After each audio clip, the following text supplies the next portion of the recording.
कहानी मयंक और विभा की है।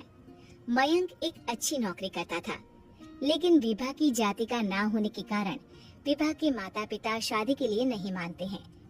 पर जब दोनों अपनी मर्जी से शादी कर लेते हैं तो क्या है विभा, 6 साल हो गया है शादी को, लेकिन एक दिन नहीं गया कि तुम माँ पापा को याद कर परेशान नहीं होती। मैं कितनी कोशिश करता हूँ कि तुम सब भूल जाओ। कोई नहीं भूल पाता है मयंक, माँ पापा को कोई कैसे भूल सकता है। तभी सास का फोन आता है। मान लो विभा से बात कर लो, आज उसे अपनी माँ की बहुत याद आ रही है। बेटा विभा, मैं आ जाऊं? हम दोनों चलेंगे तेरे माँ पापा के पास। बोलो। ना माँ जी, वो आप लोगों को कुछ बोलेंगे तो मुझे और भी बुरा लगेगा। आखिर आप भी मेरी माँ ही तो हैं। अरे सुन लेंगे ना यार, कोई बात नहीं, बोलेंगे ही ना। चलो माँ, मैं फोन रख रहा हूँ। वो क्या है ना, आज विभा को लेकर डॉक्टर के पास जाना है। बहुत दिनों से इसके सर पर लगातार दर्द हो रहा है। अरे हाँ हाँ, ले जा बेटा, सर दर्द को हल्के में नहीं लेना चाहिए। वैसे भी ना बहू सोचती बहुत है। मयंक माँ का फोन रख देता है और दोनों कार से अस्पताल जाते हैं। लेकिन जैसे ही वो लोग अस्पताल जाते हैं, विभा को स्ट्रेचर में नर्स उसकी माँ को लेकर जा रही दिखती है। मयंक, माँ, मयंक वो मेरी माँ है। इतने सालों बाद देखी भी तो इस हाल में मैं उनके पास जा रही हूँ। अरे रुको, कहीं वो लोग तुम्हें देखकर और परेशान ना हो जाए, या फिर तुम्हें कुछ बोल ना दे विभा, तुम फिर परेशान हो जाओगी। मयंक कैसी बात कर रहे हो, वो माँ है मेरी। विभा पास खड़े अपने चाचा चाची से बात करने की कोशिश करती है, लेकिन वाह, तेरे जैसी बेटी जिसकी हो वो तो मर ही जाए तो अच्छा है। वैसे पार्क में पैर फिसला है तेरी माँ का, रीढ़ की हड्डी टूटी है।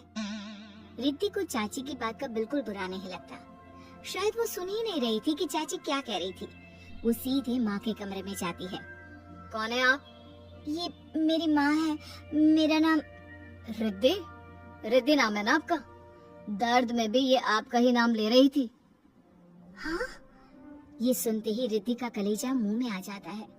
ये वही माँ है जिसने कड़े शब्दों में ये कह दिया था कि अब तेरा मेरा रिश्ता खत्म। फिर रिद्धि का पति मयंक भी वहां आ जाता है। सामने खड़े होते हैं रिद्धि के पिता। पापा, क्या हुआ माँ को?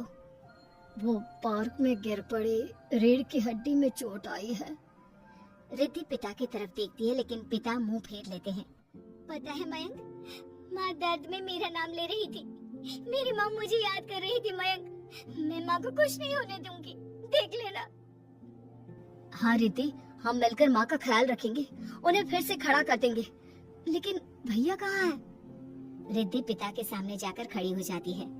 पापा, भैया कहाँ है? वो अमेरिका में है, वो नहीं आ पाएगा। रिद्धि फिर माँ की ओर ध्यान कर लेती है।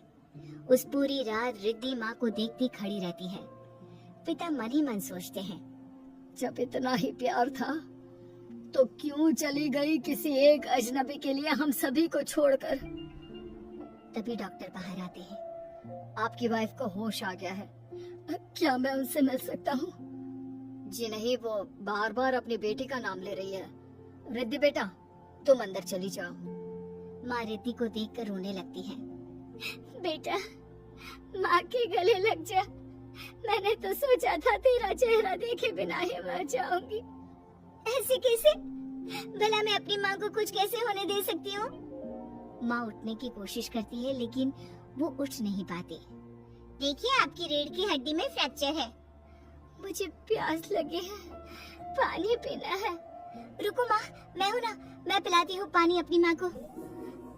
कोई और नहीं आया? तेरे चाची चाचा आए थे माँ, पर शायद मुझे देखकर चले गए। जाने दे, इस वक्त भी पुरानी रंजिश देख रहे हैं, और रंजिश भी कैसी। माँ अपनी बेटी से नाराज ही तो थी। रिद्धि अब पूरे समय माँ के साथ रहती है, उनके हर काम को करने में उनका सहारा बनती है। फिर एक रोज, आज आपको चलने की कोशिश करनी थी, लेकिन हमारे फिजियो के डॉक्टर नहीं आए जो आपको पकड़कर चलाते, तो फिर आज। डॉक्टर साहब, मैं हूँ ना, मैं माँ को चलने में मदद करूंगी। रिद्धि माँ को चलाती फिराती, उनके खाने पीने का ख्याल